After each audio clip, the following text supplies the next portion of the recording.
On s'en va voir notre couple de faucons, voir où en est la nidification. On en sera à notre troisième visite là, aujourd'hui pour voir est-ce que normalement, là, soit les œufs ont été pondus, on a peut-être même des petits bébés probablement. La présence du faucon pèlerin aux collines Kekeko est connue depuis environ le début des années 2000. Bien que certains changements soient survenus entre le duo de partenaires depuis les 20 dernières années, seulement un couple de faucons y niche chaque été. Il est suivi pas nécessairement chaque année, mais quand même depuis plusieurs années, là, on vient assez régulièrement là, pour voir où il en est, ce qui est toujours présent. Oui, la population québécoise de faucons pèlerins est en hausse, mais cela ne fut pas toujours le cas. L'espèce a subi un déclin alarmant entre les années 40 et 60 en raison de l'utilisation massive de pesticides organochlorés.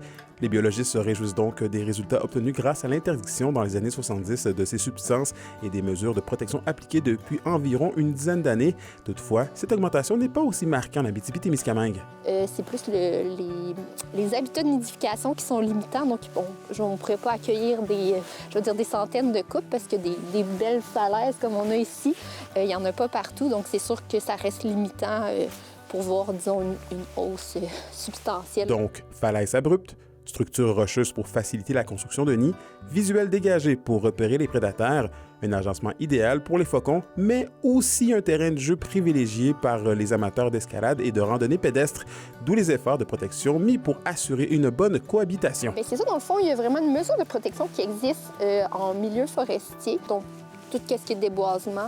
Il y a une partie qui ça va être vraiment de la protection intégrale où on ne va pas déboiser, pas faire de nouveaux chemins.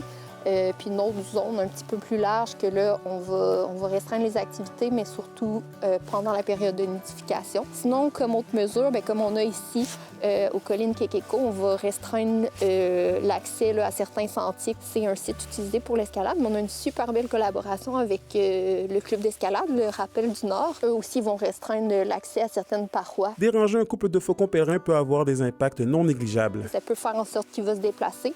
Ça peut faire en sorte qu'il abandonne son nid. S'il est trop dérangé pendant, par exemple, la période où il devrait aller nourrir les jeunes, bien là, ça peut affecter la survie des jeunes. Se trouvant en majorité aux environs de Rouyn-Noranda et du lac Témiscamingue, le territoire de travail des biologistes est grand. Néanmoins, cela ne les freine pas dans leur travail méticuleux. On essaie de le faire à chaque couple, justement, à chaque site. Puis on essaie de le faire 4 fois durant l'été.